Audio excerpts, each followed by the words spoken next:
आज हम त्रिपिटक का सुत्त पिटक का दीघ निकाय संपूर्ण समाप्त कर चुके हैं। त्रिपिटक के सुत्त पिटक का मध्यम निकाय का प्रारंभ करेंगे। आप सभी श्रोतागणों से अनुरोध है, एकाग्र होकर के अगर हो सके तो ईयरफोन, अन्यथा ऐसे ही इसका श्रवण करें। मध्यम निकाय भाग 1, मूल पर्याय वग, मूल पर्याय शुद्ध। एक समय भगवान उकट्ठा के सुभग वन में विहार करते थे। वहाँ उन्होंने भिक्षुओं को समस्त धर्मों के मूल का उपदेश दिया। उन्होंने कहा, इस संसार में पृथक जन पृथ्वी को पृथ्वी के तौर पर जानता है और इसे ऐसा जानकर इसको मानता है, इसमें मानता है, इससे मानता है, यह मेरी है ऐसा मानता है और इसका अभिनंदन करता है। वह ऐसा इसलिए करता है क्योंकि उसे पूरी सच्चाई ज्ञात नहीं है। ऐसा व्यक्ति जैसे पृथ्वी के बारे में जानता है, वैसे ही जल, अग्नि, वायु, भूत अर्थात प्राणी, देव, प्रजापति, ब्रह्मा, आभास्वर, शुभकृष्ण, वेदफक्त, अभिभू, आकाशजन्ययातन, विज्ञानन्ययातन, आकीचन्ययातन, नैव संज्ञान संज्ञातन, दृष्टा, श्रुत, मूत अर्थात घायित, सायित, फुसित, विज्ञात, एकत्व, नानत्व, सर्व और निर्वाण के बारे में जानता है। ऐसे ही वह भिक्षु भी जो अभिषेच्य है, अरहंत नहीं हुआ है, सर्वोत्कृष्ट योगक्षेम की तलाश में विहरता है। पृथ्वी, जल, अग्नि आदि को उक्त प्रकार से संदेह के साथ जानता है। उसको ऐसा जानने का कारण यह है कि उसे अभी सीखना है। जो भिक्षु अरहंत हो गया है, आश्रय रहित हो गया है, ब्रह्मचर्यवास पूरा कर चुका है, जो करना था सो कर चुका है, जिसने अपना बोझ उतार दिया है, जिसने संदर्भ निर्वाण प्राप्त कर लिया है, जिसके सांसारिक बंधन नष्ट हो चुके हैं, जो सम्यक ज्ञान के आधार पर विमुक्त हो चुका है, वह पृथ्वी को पृथ्वी के तौर पर जानता है और इसे ऐसा जानकर इसको ना मानता है, ना इसमें मानता है, ना इसमें मानता है, ना पृथ्वी मेरी है ऐसा मानता है और न इसका अभिनंदन करता है। वह ऐसा इसलिए करता है क्योंकि उसे पूरी सच्चाई ज्ञात रहती है। ऐसे ही उसे जल, अग्नि, वायु आदि के बारे में पूरी सच्चाई ज्ञात रहती है। अरहंत अवस्था प्राप्त आश्रय रहित व्यक्ति के समान ही वितराग, वितद्वेष, वितमोह व्यक्ति को इनके बारे में पूरी सच्चाई ज्ञात रहती है। अरहंत अवस्था प्राप्त सम्यक संबुद्ध तथागत को भी पृथ्वी, जल, अग्नि, वायु आदि के बारे में पूरी सच्चाई ज्ञात रहती है। अरहंत अवस्था प्राप्त सम्यक संबुद्ध तथागत पृथ्वी को पृथ्वी के तौर पर जानता है और इसे ऐसा जानकर ना इसको मानता है, ना इसमें मानता है, ना इससे मानता है, ना पृथ्वी मेरी है ऐसा मानता है और ना इसका अभिनंदन करता है। ऐसा इसलिए क्योंकि यह जानकारी कि नंदी तृष्णा दुख का मूल है, वह जान लेता है कि भव से जन्म और जन्मे हुए को बुढ़ापा और मृत्यु अवश्यंभावी है। इसलिए वह सारी तृष्णाओं के क्षय, विराग, निरोध, त्याग, प्रतिनिसर्ग से सर्वोत्कृष्ट सम्यक संबोधि अर्थात परम ज्ञान को प्राप्त है। सुनने वाले भिक्षुओं ने भगवान के भाषण का अभिनंदन नहीं किया क्योंकि वे इसका आशय नहीं समझ पाए थे। अगला सूत्र शब्बाश्व सूत्र। एक समय भगवान सावत्थी में अनाथ पिंडक के आराम जेतवन में विहार करते थे।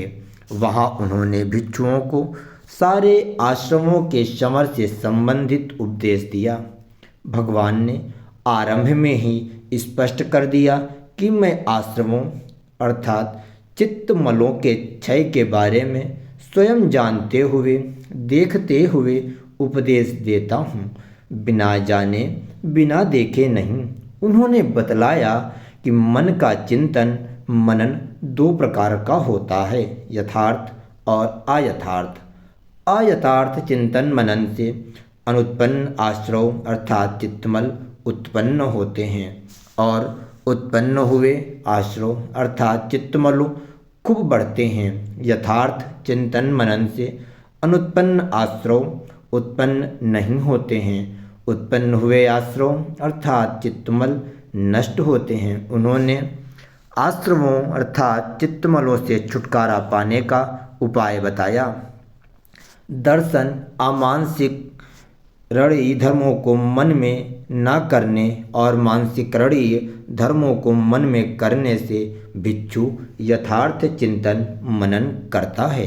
यह दुख है, यह दुख का समुदाय है, यह दुख का निरोध है, यह दुख का निरोध कराने वाला मार्ग उपाय है। इससे 3 संयोजन बंधन नष्ट हो जाते हैं। पहला संयोजन या बंधन है सत्काय दृष्टि अर्थात काया के भीतर किसी नित्य आत्मा का अस्तित्व स्वीकार करना। द्वितीय बंधन है विचिकित्सा अर्थात संशय। तीसरा बंधन है शील व्रत परामर्श अर्थात शील एवं व्रत से शुद्धि प्राप्त करना। इसे कहते हैं दर्शन से आश्रमों का प्रहार।